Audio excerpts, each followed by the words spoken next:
तो फ्रेंड्स, तो हम आज डिस्कस करने जा रहे हैं साइंस चैप्टर 1 क्लास 8 पादपों में पोषण।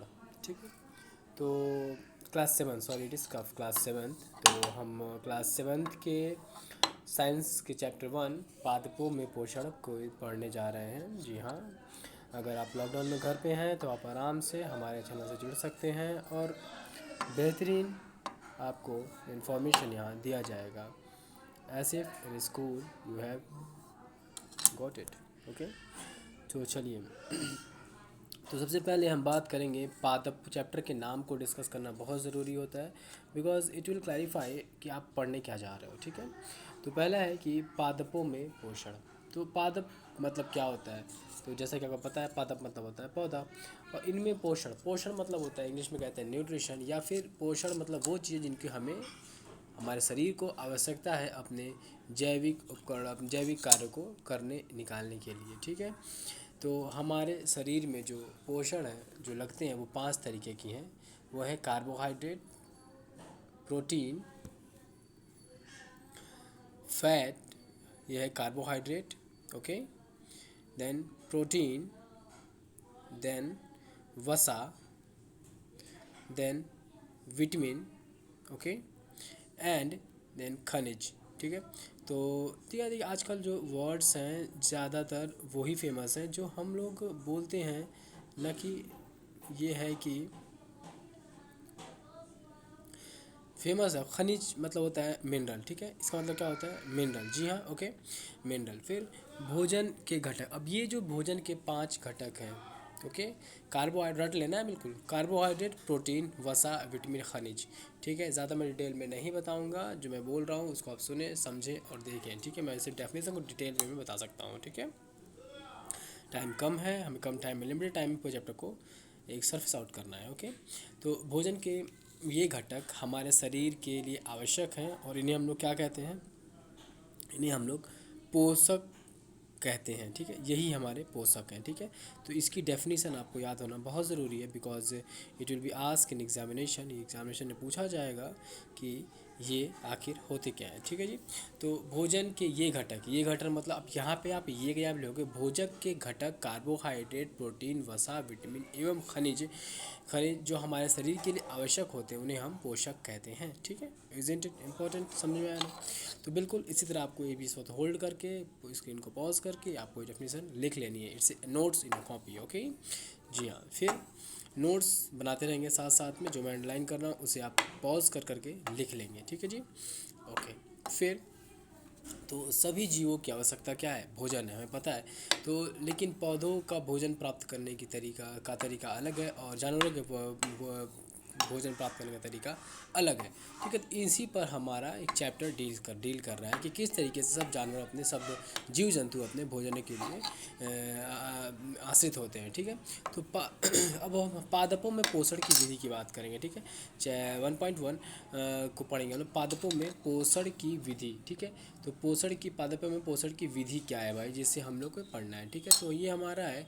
सबसे पहले जो हमारा पादप होता है वो जो अपने खाने को खुद बनाता है। ठीक है, जैसे कि जल के इस्तेमाल से, जल हो गया, कार्बन हो गया, डाइऑक्साइड हो गया, कार्बन डाइऑक्साइड हो गया और खनिज, इनकी सहायता से ये क्या करता है? अपना खाना, अपना पदार्थ बनाता है, खाने का पोषक बनाता है। ठीक है जी, तो इसे हम लोग स्वपोषित कहते हैं। क्या कहते हैं? स्वपोषित। ठीक है, तो जिस जीव में अपने भोजन स्वयं संश्लेषित करने की क्षमता होती है उन्हें हम स्वपोषित कहते हैं। जस्ट जॉट इट डाउन, अपने कॉपी में लिख लोगे, काफ़ी ज़रूरी है, इंपॉर्टेंट है। स्वपोषित क्या होता है? एग्जाम में पूछेगा कि स्वपोषित क्या होता है। आपको ये लिखना है कि वह जीव जो हमारे भोजन स्वयं संश्लेषित करते हैं उन्हें हम लोग स्वपोषित कहते हैं। ठीक है जी, तो स्वपोषित हो गया। फिर उसके बाद स्वपोषित है कौन? सिर्फ और सिर्फ हरे पौधे। राट लो, हरे पौधे स्वपोषित होते हैं। ठीक है, हरे पौधे स्वपोषित होते हैं, इसमें कोई कन्फ्यूज़न नहीं होना चाहिए। कोई पूछे, एक एलिजिबल बच्चे की तरह बताएंगे आप लोग कि स्वपोषित मतलब पौधे की बात है भाई, तो स्वपोषित है। क्या है जी?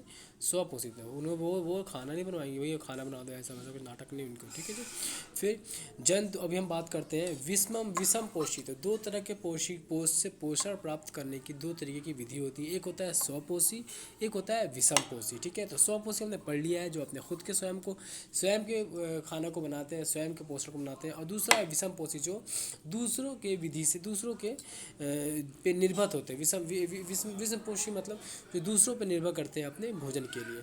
ज़्यादातर जीव जंतु, जानवर, हम इंसान, सारे दूसरों पर निर्भर करते हैं अपने पोषण के लिए। इसे हम लोग विषम पोषी कहते हैं, ठीक है। अब अब चलिए बात करेंगे फिर से पादपों की, कि प्रकाश संश्लेषण जी की बहुत ही ज़्यादा इम्पॉर्टेंट। जस्ट रट जाओ बिल्कुल एकदम, मतलब क्या ही कर बिल्कुल रटना है इसको। सारे बोर्ड में एग्जाम्पल है, ये फेमस है। प्रकाश संश्लेषण सारे बोर्ड में आप पूछता है, चाहे पीपी बोर्ड से हो, चाहे सीबीएसई से हो, चाहे आईसीएसई से हो। प्रकाश संश्लेषण मतलब फोटोसिंथेसिस, ठीक है। हिंदी से इंग्लिश, इंग्लिश से हिंदी, कोई बड़ी बात नहीं होती, काफ़ी इजी होता है, बस डिपेंड करता है कि आपको जानकारी कितनी है, ठीक है। तो प्रकाश संश्लेषण क्या होता है? तो प्रकाश संश्लेषण एक ऐसी विधि है जिसके द्वारा खाद्य पदार्थ पत्तियाँ पादप के खाद्य फैक्ट्रियाँ होती हैं। व्हाट डज इट मीन फैक्ट्रियाँ होती हैं? मतलब यहाँ पे खाना बनता है। क्या बनता है भाई? पदार्थ का पोषण बनता है। पौधों का पोषण कहाँ बनता है? पत्तियों में बनता है। पत्तियाँ क्या है? हमारी किचन है। मतलब पौधों में तो हर जगह भाई खाना बनता नहीं होगा, कहीं एक जगह बनता होगा, तो भाई पत्तियों में बनता है। और मोर स्पेसिफिक और ज़्यादा सटीक बात करें तो पत्तियों में नहीं, हर हरे अंग में, पौधे के हर हरे अंग में खाना का संश्लेषण, पोषण का संश्लेषण होता है, ठीक है। पादपों में खाद्य पदार्थों के संश्लेषण उन्हीं पत्तियों में होती है। अतः सभी कच्चे पदार्थ उन तक पहुँचने चाहिए। अब क्या है? खाद्य पदार्थ उन तक पहुँचने चाहिए, मतलब क्या क्या पहुँचना चाहिए उनको? उन तक हवा पहुँचना चाहिए, उन तक पानी पहुँचना चाहिए, उन तक मिनरल पहुँचना चाहिए, और खनिज पहुँचना चाहिए, मतलब, और उन तक धूप पहुँचना चाहिए। अगर ये सारी चीज़ें उन तक पहुँचती हैं तो ये हमारा खाने बनाने के क्या रहेंगे, खाना बनाने के हमारे सक्षम रहेंगे, ठीक है।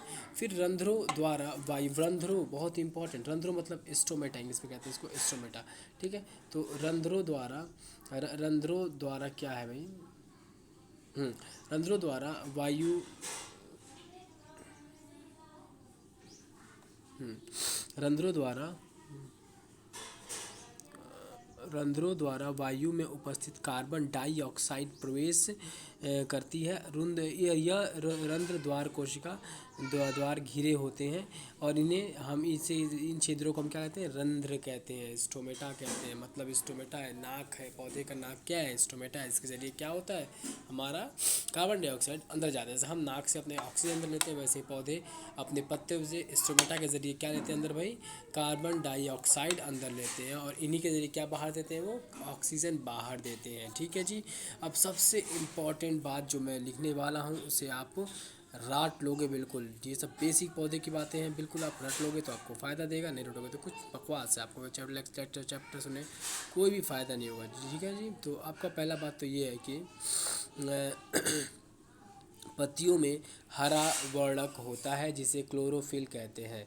क्लोरोफिल सूर्य के प्रकाश से ऊर्जा संग्रहित करने में पौधों की सहायता करता है, ओके। मतलब जो पौधों की जो पौधों में जो सूर्य की एनर्जी को लेने की क्षमता है, वो किसके वजह से? वो क्लोरोफिल के वजह से। जस्ट लर्न इट कि क्लोरोफिल क्या होता है। क्लोरोफिल रट लो बिल्कुल।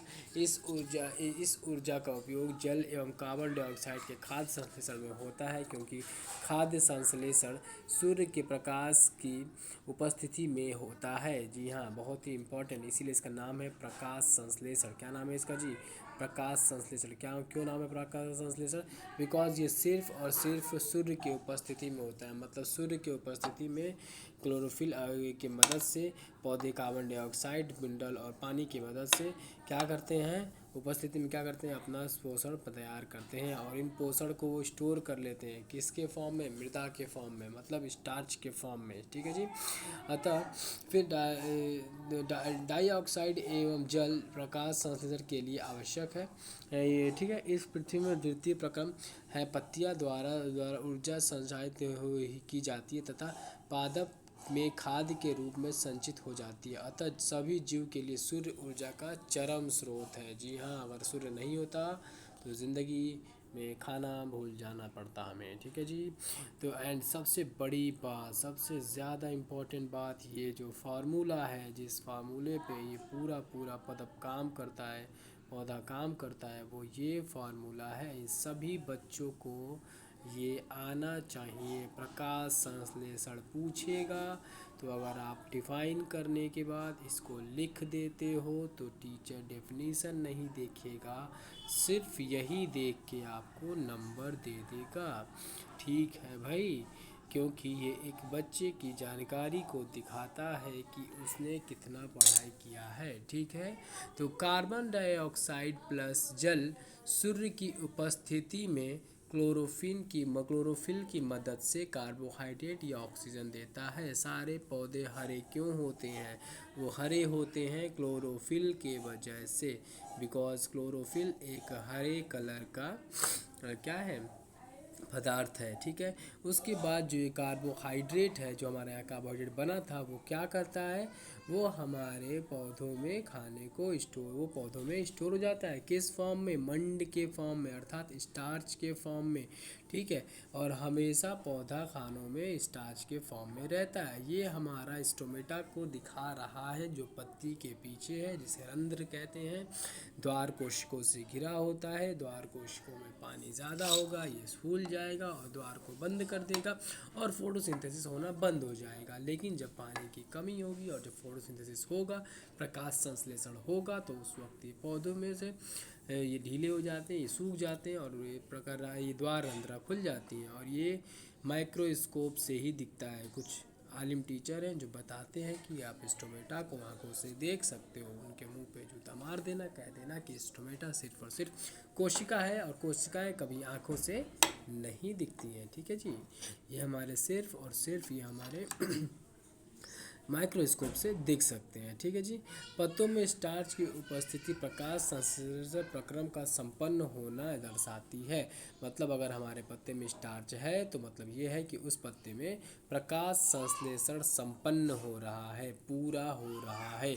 इस पिक्चर पे आप देखें, सूर्य की ऊर्जा हमारे पौधों में पड़ रही है, फिर कार्बन डाइऑक्साइड हमारे गस्ते में जा रहा है और वहाँ से बाहर ऑक्सीजन आ रहा है, जो हमारे जीने के लिए ज़रूरी है, ठीक है। तो पौधे एकमात्र ऐसे सिस्टम है जो हमारे ऑक्सीजन को प्रोवाइड करते हैं। अभी हाल ही में कोविड-19 के हम सीन में देख रहे हैं कि किस तरीके से ऑक्सीजन की कमी हो रही है, बिकॉज दुनिया में अल्लाह ने बना के भेजा है इन पौधों को बनाया है आप इंसानों के लिए कि आप लो भाई, आप पैदा करो बच्चे, आप जिंदा रहो, आप रहो, ऑक्सीजन का इस्तेमाल करो, कि किसी फैक्ट्री के बाहर जाके ऑक्सीजन को मत लो। बट अभी इंसानों ने इतनी गंदगी फैला दी है कि अब उससे ऑक्सीजन भी ख़रीदना पड़ रहा है और लोग मर रहे हैं ऑक्सीजन के बिना से, बिकॉज इंसान की औकात नहीं है कि वो इतनी ऑक्सीजन पर्याप्त मात्रा प्रोड्यूस कर सके जो कि इंसानों की ज़रूरत के लिए काम कर रही है, ठीक है जी। तो हम बात करते हैं, चलिए छोड़िए इंसानों की। तो यहाँ पे क्या है, सवाल क्या है, ठीक है।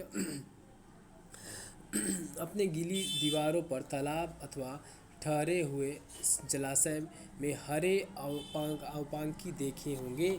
ये सामान्यतः कुछ जीव की वृद्धि के कारण होती है, जिन्हें हम शैवाल कहते हैं, ठीक है। काई जो हम देखते हैं ना जी, उन्हें क्या कहते हैं, शैवाल कहते हैं, ठीक। ये भी एक प्रकार के जीव हैं जी, ठीक है जी। अब हम बात करते हैं कि पादपों में कार्बोहाइड्रेट के अतिरिक्त अन्य खाद्यों में का संश्लेषण।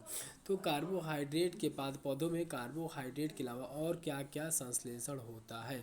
तो भाई कार्बोहाइड्रेट तो अपने हमें कार्बोहाइड्रेट के अतिरिक्त हमें क्या चाहिए, नाइट्रोजन चाहिए, परंतु प्रोटीन चाहिए। प्रोटीन क्यों चाहिए भाई? क्योंकि देखिए आपको एक बात बिल्कुल क्लियर होना चाहिए, जो कार्बोहाइड्रेट होता है उसका इस्तेमाल होता है एनर्जी पाने के लिए, जो प्रोटीन होता है उसका इस्तेमाल होता है बड़े होने का। अगर पौधे बड़े हो रहे हैं छोटे से, तो उनको ऑब्वियस सी बात है कि वो कार्बोहाइड्रेट का इस्तेमाल करके बड़े नहीं हुए हैं। वो बड़े हुए हैं तो किसके मदद से हुए हैं?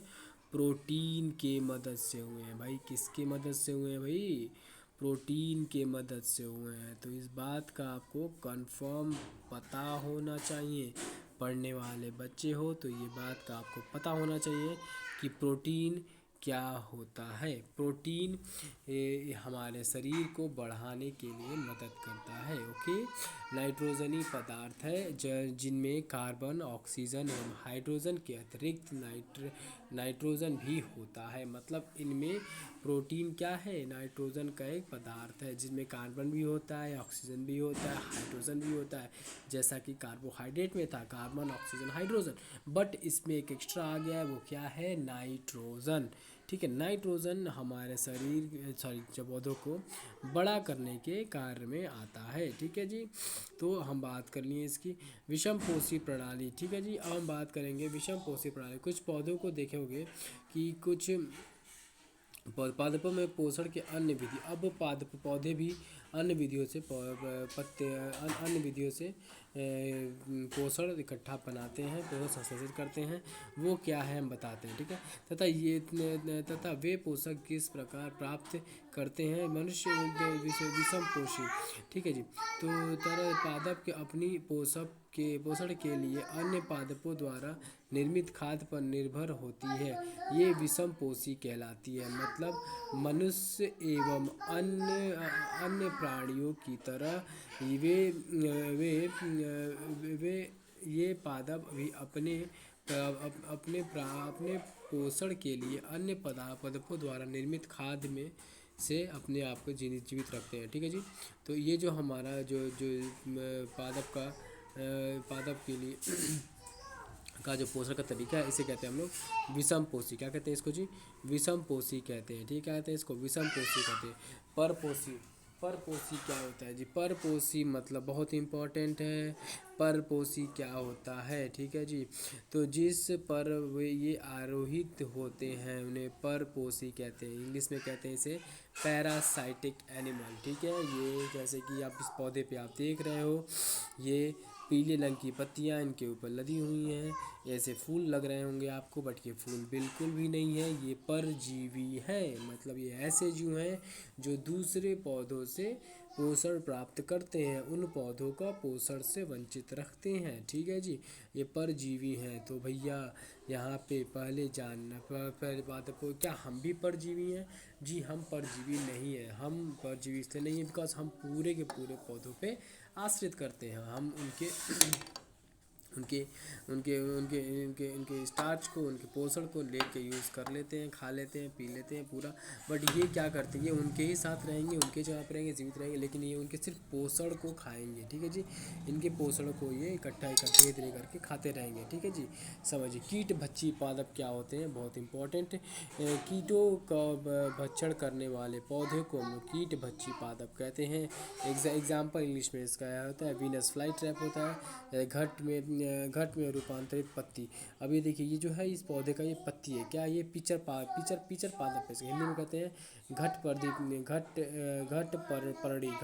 है। ठीक है जी, घट परड़ी ये कहते हैं पिचर प्लांट। ठीक है, इंग्लिश में कहते हैं इसको पिचर प्लांट। इसके जो आप गोल नुमा थैले ऐसा देख रहे हो स्ट्रक्चर ना, ये एक्चुअल में पत्ती है इसकी। क्या है भाई, पत्ती, जिसने अपने आप को कैसा बना लिया है, गोल बैग के तरह कि इनमें पर कीड़े आए, इनके अंदर सूक्ष्म बाल होते हैं जिनके जो नीचे की तरफ पॉइंट होते हैं, और जब कीड़े इनमें घुसते हैं तो इन बालों में फंस जाते हैं, और फिर ये पदार्थ पाचन पदार्थ निकाल के इनको पचा देता है। ठीक है, मृतजीवी क्या होता है, हम मृतजीवी की बात करेंगे। मृतजीवी क्या होता है, ठीक है जी, तो मृतजीवी हमारा वो जीव होते हैं जो दूसरे मरे हुए जंतुओं पे अपने पोषण के लिए निर्मित करते हैं। ठीक है, मृतजीवी पोषण, जो मृतजीवी पोषण मतलब प्रणाली के उपयोग करने वाले पौधे मृतजीवी कहलाते हैं। ठीक है, मृतजीवी पोषण कहलाते हैं। ठीक है, जिसमें जीव किसी मृत एवं मरे हुए पौधों पे, जंतुओं पे अपने पोषण के लिए आश्रित होता है, तो उन्हें हम लोग कहते हैं मृतजीवी। क्या कहते हैं जिसको हम मृतजीवी कहते हैं। ठीक है, अब हम बात करेंगे यह कवक और फंजाई। कवक और फंजाई को आपने देखा होगा, ये परपोषी है। ये क्या है, ये मृतजीवी है। क्या है, ये मरी हुई चीज़ों पे, सड़ी हुई चीज़ों पे उग जाते हैं और अपनी ज़िंदगी इस पर जीते हैं। ठीक है, सहजीवी संबंध, symbiotic relationship, very important. What is सहजीवी संबंध, मतलब कुछ जीव एक दूसरे के साथ रहते हैं तथा अपना आवास एवं पोषण तत्व एक दूसरे से बांट सकते हैं। ठीक है, साथ बांटते हैं, और इन्हें कहते हैं हम सहजीवी संबंध। इसे इंग्लिश में कहा जाता है क्या, सिम्बियोटिक रिलेशनशिप। ठीक है। लाइकेन कहे जाने वाले कुछ जीवों में दो भागीदारी होती है। इनमें से एक शैवाल होता है जिसका दूसरा कवक होता है। शैवाल में क्लोरोफिल उपस्थित होता है जबकि कवक में नहीं होता है। तो क्लोरोफिल नहीं होता है कवक में, ठीक है। तो कवक क्या करता है, शैवाल को रहने का स्थान देता है, ठीक है। कवक क्या करता है, शैवाल को रहने का स्थान देता है और शैवाल कवक खाने का सामान देता है। जल एवं पोषक तत्व उपलब्ध कराता है तथा बदले में शैवाल प्रकाश संश्लेषण द्वारा संश्लेषित खाद्य कवक को देता है। देखिए इन कितना रिलेशनशिप अच्छा है इनका, कि पहले क्या हुआ जी, पहले क्या हुआ, पहले के लाइकेन कहते हैं, किसे कहते हैं लाइकेन भाई, जैसे कवक और क्लोरोफिल क्या करते हैं, कवक और शैवाल क्या करते हैं, शैवाल हरा होता है, इनके पास क्लोरोफिल है, ये खाना बनाने में समर्थ होते हैं। लेकिन शैवाल क्या होता है, इनके पास कवक क्या होता है, इनके पास क्लोरोफिल नहीं होता। तो ये क्या करता है, ये कैसा शैवाल को रहने का जगह देता है और फिर क्या करता है, उन्हें अपने खाने को देता है, ठीक है जी। अब हम बात करें मृदा में पोषकों की पुनः पूर्ति किस प्रकार की जाती है। तो मृदपों में पोषणों की पुनः पूर्ति, जी हाँ। तो आपने देखा होगा कि क्या करता है, किसान खेतों में खाद डालता है भाई। तो जो खाद डालता है वो खाद क्यों डालता है, कि हमारे जो पौधों को जो नाइट्रोजन, फास्फोरस और फ्लोरीन की जो कमी है वो हम कैसे पूरा कर देंगे, हम ऊपर से खाद डाल के कर देंगे और हमारे पौधे बड़े हो जाएंगे। तो नाइट्रोजन का पौधों में खाद डलता है। आप कभी खेत में देखना, खेत की चीज़ों में देखना किस तरीके से क्या होता है, ठीक है जी। फिर राइबोजोबियन, राइजोबियन क्या होता है, वेरी इंपॉर्टेंट, यहाँ पे लिखा है राइजोबियन। राइजोबियन क्या होता है, राइजोबियन एक ऐसा जीवाणु होता है जो क्या करता है भाई, जो हमारे आसमान में उपस्थित नाइट्रोजन, आसमान में वायुमंडल में हमारे पास 71% नाइट्रोजन है, पर हमारा जो ये क्या कहते हैं कि पौधा है वो उस वायुमंडल में मौजूद नाइट्रोजन को इस्तेमाल नहीं कर पाता है, ठीक है। तो वो क्या क्या करता है, वो उस पौधों पे आश्रित होता है जो जो प्रकाश में जो जो जो आकाश वायुमंडल में मौजूद नाइट्रोजन को सीधे इस्तेमाल करके ज़मीन में विकसित कर दे। ऐसे कुछ फलों के नाम, ऐसे कुछ पौधों के नाम चना है, फिर उसके बाद मटर है, मतलब भाई ये क्या है, मूंग है, और उसके बाद फिर क्या है, सेम है, क्या है भाई यार, कोई सेम है, क्या है, सेम है, क्या है भाई, सेम है, सेम, ये सब क्या करते हैं भाई। तथा अन्य फलीदार पदपों को जड़े ऐसे हैं जो वायुमंडल में मौजूद नाइट्रोजन को डायरेक्टली ज़मीन में लाके विकसित कर देते हैं और फिर उसके बाद इनकी ज़िंदगियां चलती हैं चलती हैं चलती हैं। इसके बाद यहाँ अगर आपको चैप्टर पूरा दिख गया है, समझ में आ गया है, तो आप अभी अपने आप से इस सारे जवाबों को, सवालों के जवाब देने की कोशिश करो। प्रमुख शब्दों की, जैसे स्वपोषी क्या होता है, चलो आप सोच लो, पॉज कर दो, इसके बाद मैं बताने वाला हूँ। अभी आप पॉज कर सकते हो, अगर आपने आप बताना है तो बता लो, फिर उसके बाद मेरा सुन लो। स्वपोषी क्या होता है, जो ऐसे पौधे जो खुद की पोषण संश्लेषित करते हैं, जैसे सारे हरे पौधे।